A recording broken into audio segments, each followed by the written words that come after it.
morning. Good God morning.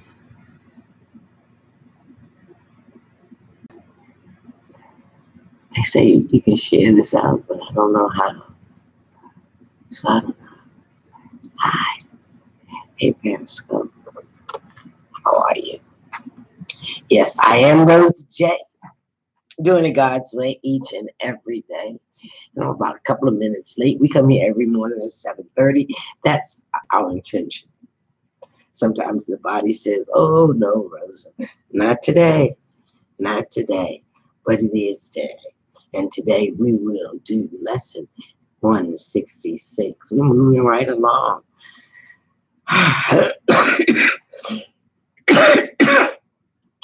Let me breathe a little. Just drink a little water. Hydrate the body. I am just about a good 20 minutes. Huh? Let's start this party. Father God. Good morning, God. Good morning. Thank you. Thank you. Thank you for another day. Another day to get it right. Right? Another day to do this journey. Start this journey anew with new ideas, with new adoration, with new joy and happiness. Thank you, God, for blessing me and everyone who is in this season, a season of new ideas, a season of a newfound love for you, Father. Thank you. Thank you for allowing me to consciously, on purpose, connect with you and your idea of love and joy and happiness and abundance. Thank you for all the gifts and lessons we have learned on this journey. For this is a new day to practice love, practice forgiveness, practice empathy, practice understanding. Father God, we come here to speak and walk as you think only your thoughts, to stay in perfect harmony with the universe that you have created for us. We are co-creators, so we create a world of love and peace and forgiveness above all, because with forgiveness comes all the joy of you. We say thank you. We say thank you. We say thank you. And so it is. ACIM and ACIM. Yes. So I am RosaJ.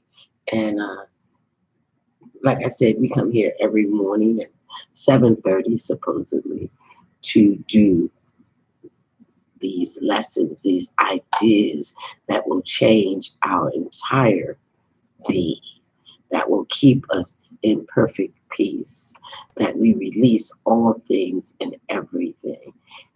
And so it is. And 7:30 seems to be a busy time. Everybody is going to work or getting ready to go to work or at their desk. And it's all good. It's all good. Come back and listen. I'm going to do it. Even if I'm the only one who shows up, eventually someone will say replay and click and hear it. So the lessons, Course in Miracles is a book I use along with the Bible, for it just edifies the words of God. Helen Sherman scribed this book from messages that she received in meditation and quietness. She didn't believe it. And they say that she didn't use it. But I don't think I think that's impossible. I think that she had to have some change when she wrote these words down, because they affect me. And if they affect me, they must affect everyone. I accept them as truth. Yes. Because they bring me happiness. They give me joy. Yes. The lesson. Yes. I am entrusted with the gifts of God. Just think about that. I am entrusted with the gifts of God. because we have many, many gifts. Thank you for the hearts on Periscope. Let me know you're there. Please, more hearts. And in YouTube and Facebook, I appreciate it. Like my page and subscribe. I am entrusted with the gifts of God. Breathe on that one. All things are given you, me. God gave us all his gifts. God's trust in you is limitless.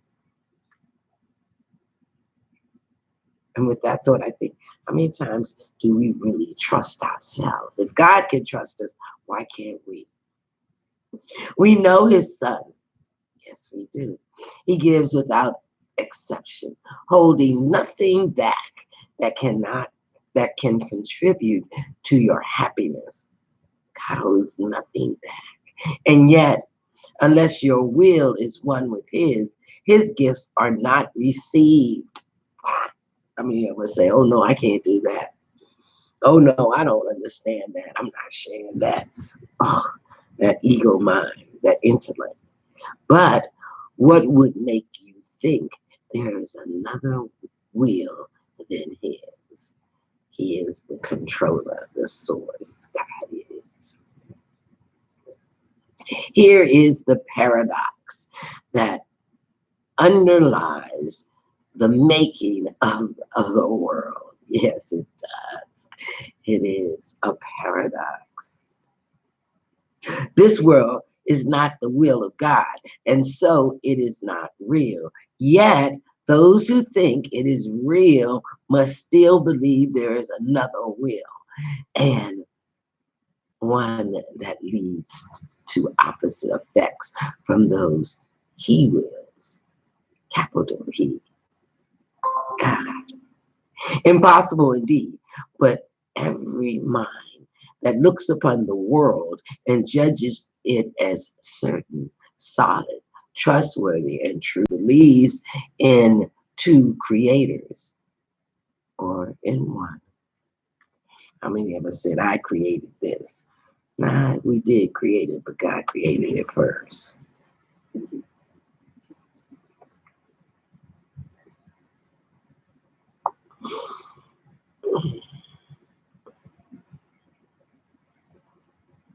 I lost my place.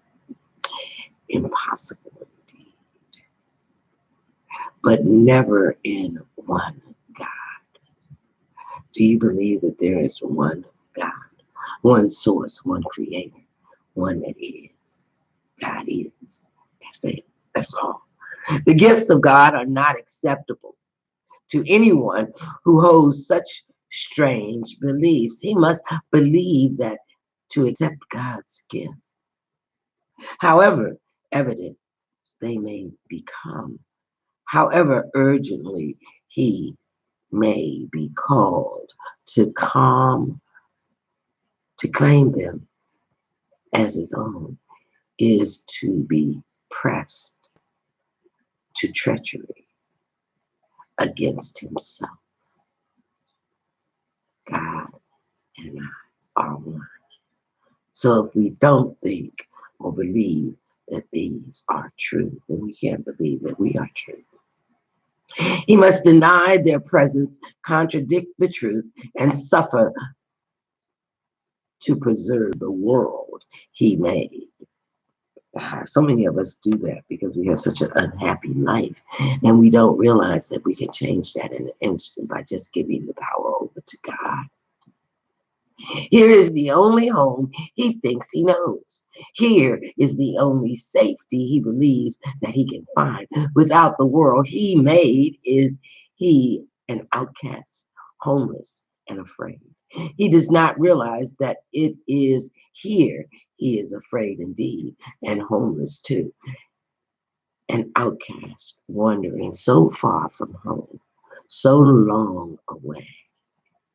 He does not realize that he has forgotten where he comes from, where he goes, and even who he really is. So we are here to remember that we are created by God.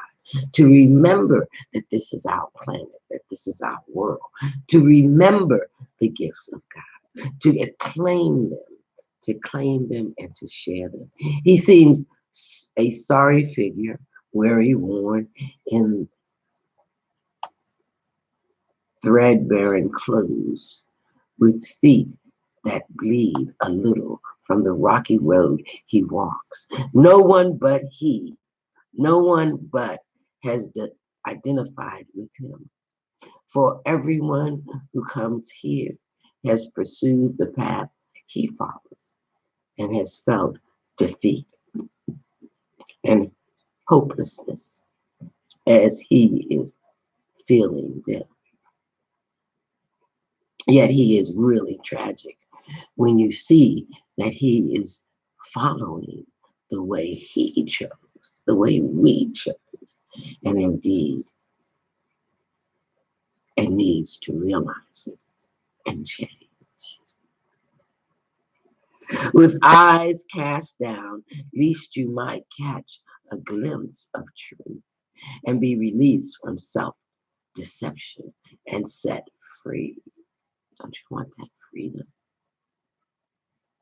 You cower fearlessly, lest you should feel Christ's touch upon your shoulders and perceive his gentle and directing you to look upon your gifts.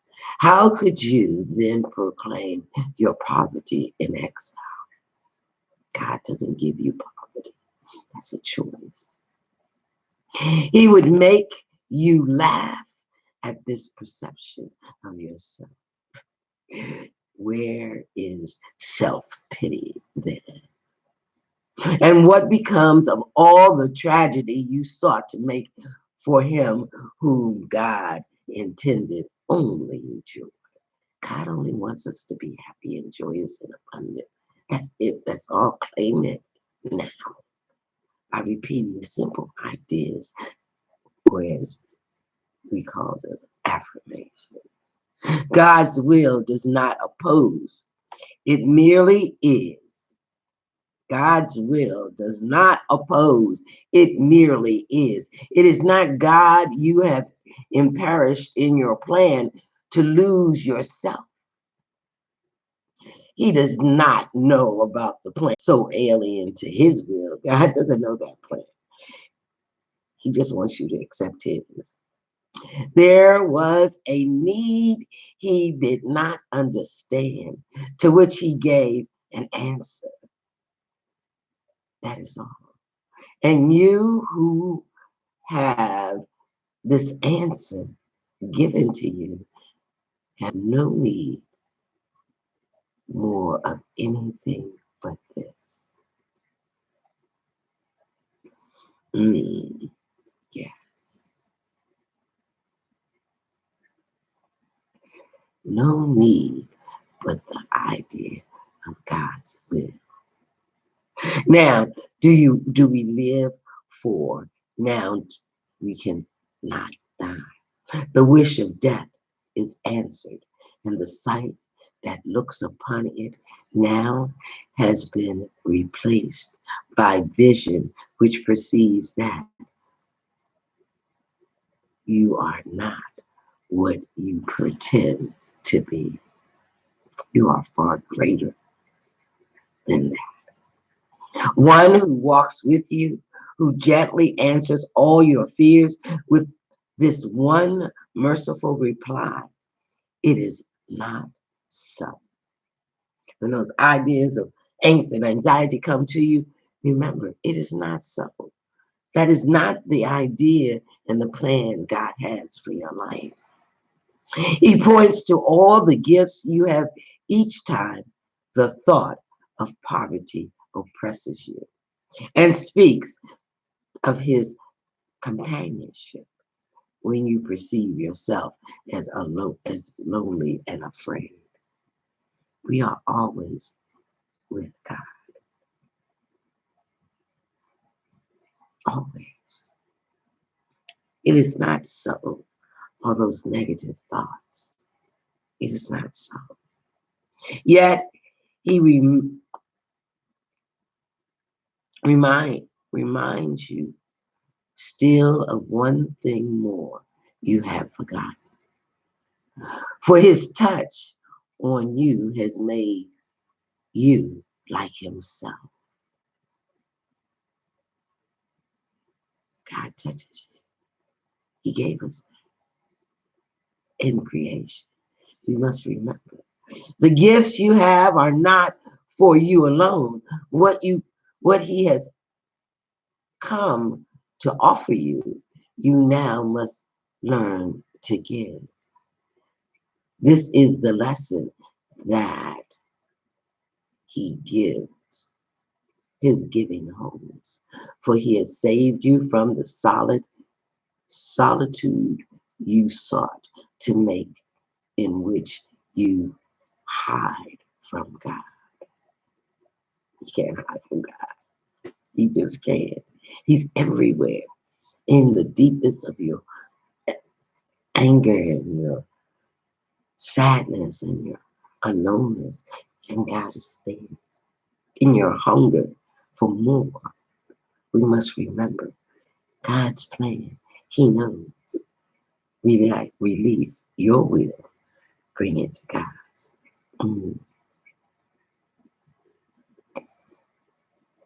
Here, he has reminded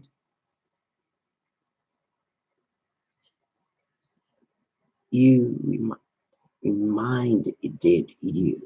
of all the gifts that God has given you. He speaks as well of what becomes your will when you accept these gifts and recognize they are your home. How many ideas, things have you said or heard in your mind and you denied them? How many ideas flow creatively in us that we are afraid to do? The gifts are yours, entrusted to your care to give all who chose the loving road you have accepted, that road of God. They do not understand, but pursue their wishes. It is you who teaches them now. For you have learned of Christ. There is another way for them to walk. Teach them by showing them the happiness that comes to those who feel the touch of Christ and recognize God's gifts. Let sorrow not tempt you to be unfaithful to your trust. It sounds like a prayer, right? Let it be, God. Your signs will now betray the hope of those who look to you for their release. Your tears are theirs. If you are sick, you but withhold their healing.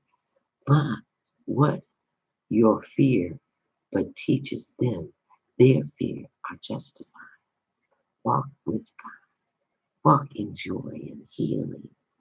Your hands become a giver of Christ's touch. Your touch of mine becomes the proof that one who accepts God's gifts can never suffer anything. You are entrusted with the world's release from pain. I accept. I am entrusted with the gifts from God. Share them. Betray it not.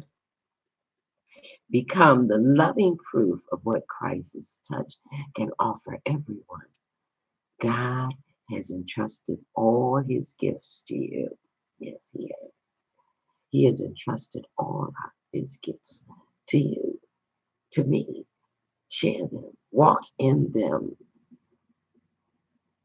Be witness in your happiness to how transformed the mind becomes, which chooses to accept his gifts and feel the touch of Christ. Such is your mission now. For God entrusted the gifts of his, For God entrusted the giving of his gifts to all who have received them.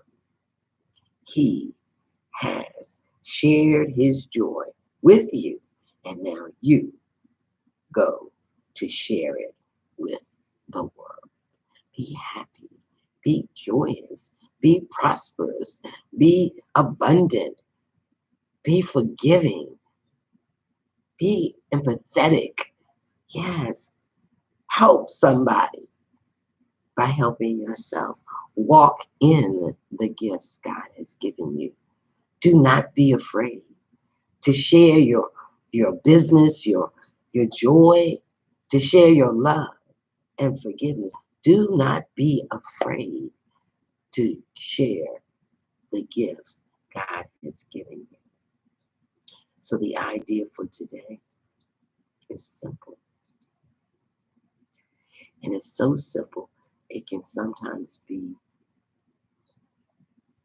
go over your head, right? Sometimes it can go over your head. So remember today, as the world spits up on you, I am entrusted with the gifts from God. Yes. And in being entrusted with them, it is our part to share. Namaste. I am RosaJ, doing it God's way each and every day. Thank you for sharing this out. Thank you for listening. Thank you for joining me. And remember, I am entrusted with the gifts of God. We have a group on Facebook, the I Am Course and Miracles group. The link is in the description. I am a goal saver, and I want everyone to have God's money, gold, in your possession. So I train you to do this. I am a certified health and wealth coach. So if I help you, or if you need assistance, just look me up, Google me, and contact me. Have a good God day. Know that I love you, and there's nothing you could ever do to change that. Be blessed. Be blessed, everyone. Be ever so blessed. Namaste.